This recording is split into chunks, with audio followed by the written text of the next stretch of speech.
Hello students. मेरा नाम अमित कुमार निषाद है और सौरभ इंस्टीट्यूट की ऑनलाइन क्लासेस में आपका स्वागत है।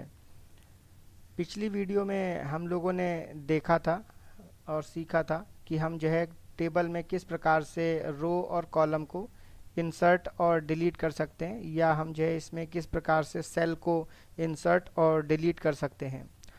आज की इस वीडियो में हम पढ़ने जा रहे हैं कि हम टेबल को किस प्रकार से ऑटो फिट कर सकते हैं और उसकी हाइट और विड्थ को किस प्रकार से चेंज किया जा सकता है।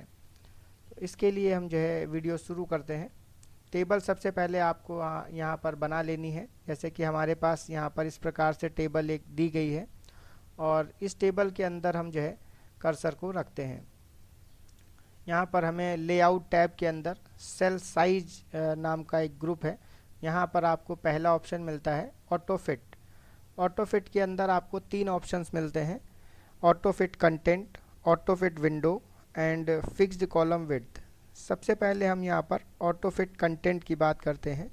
हमने यहाँ पर जो टेबल बना रखी है इसमें नेम, एड्रेस, एज, सिटी और सैलरी, इसमें जितने भी कॉलम हैं यहाँ पर जो वैल्यूज़ भरी गई हैं, जबकि उनकी जो विड्थ है वो उनकी वैल्यूज़ से ज़्यादा है।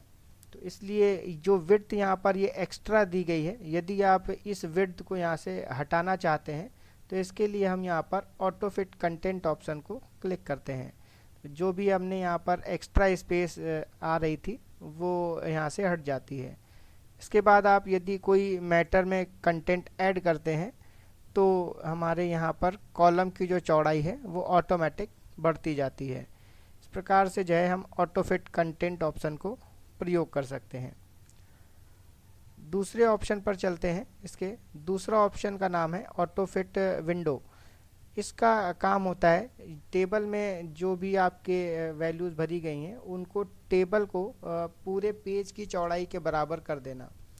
इस पर जैसे ही हम क्लिक करते हैं तो हमारी जो टेबल की चौड़ाई है वो फिर से टेबल की पेज की चौड़ाई के बराबर हो जाती है। इस प्रकार से आप जो है इसका सेकंड ऑप्शन अप्लाई करते हैं। लेकिन यदि हम टेबल में कोई कंटेंट लिखते हैं, इसके आगे कोई भी कंटेंट, तो हमारी जो टेबल की कॉलम की विड्थ है वो हमें बढ़ती जा रही है। यदि हम जो है ये चाहते हैं कि ये विड्थ जो है ऐसे ना बढ़े और हम कोई भी कंटेंट यदि लिखते हैं तो कॉलम की विड्थ नहीं बढ़नी चाहिए, तो इसके लिए हम यहाँ पर ऑटो फिट के अंदर जा कर के फिक्स्ड कॉलम विड्थ इस ऑप्शन को अप्लाई कर देंगे। अब यदि हम यहाँ पर कोई भी कंटेंट लिखते हैं तो कॉलम की जो चौड़ाई है वो नहीं बढ़ती है, मैटर ज़्यादा होने पर वह नीचे की तरफ शिफ्ट होता है। इस प्रकार से आप जो है इसमें मैटर अप्लाई कर सकते हैं। ऑप्शंस को अप्लाई करेंगे और कॉलम की चौड़ाई को अपने अनुसार चेंज कर सकते हैं। इसके बाद हम जो है इसमें बात करते हैं, यदि आप किसी कॉलम की चौड़ाई को अपने अनुसार बदलना चाहते हैं तो उसके लिए हमारे पास यहाँ पर विड्थ नाम का एक ऑप्शन दिया गया है।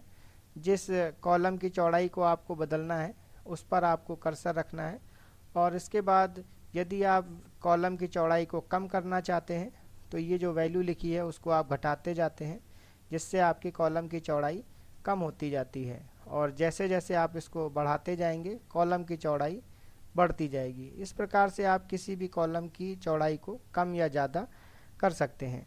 यदि आप एक से ज़्यादा कॉलम की चौड़ाई को कम या ज़्यादा करना चाहते हैं तो इसके लिए आपको मैटर को सेलेक्ट करना होगा और इसके बाद आप जो है जैसे जैसे विड्थ बढ़ाते हैं तो दोनों कॉलम की जो चौड़ाई है वह एक साथ यहाँ पर बढ़ती है।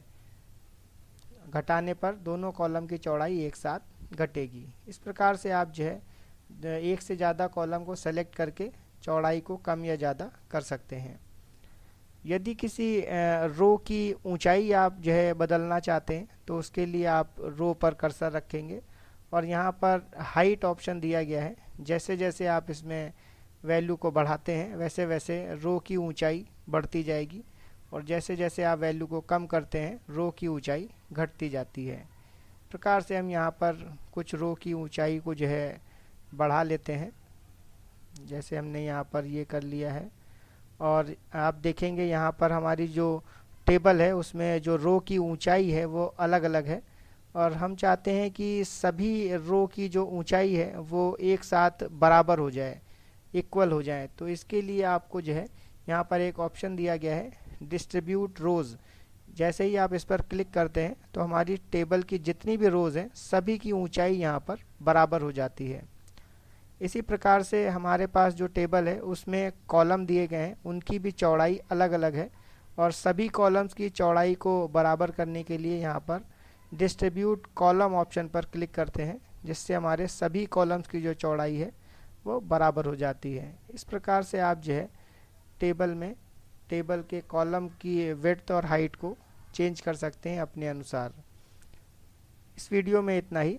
यदि आपको वीडियो पसंद आई हो तो इस वीडियो को लाइक करें, दोस्तों में शेयर करें, और यदि आप जो है चैनल के नए यूज़र हैं तो आप जो है चैनल को सब्सक्राइब कर लीजिए, जिससे कि आपको आगे की वीडियोस जो है जल्दी से जल्दी मिलती रहें।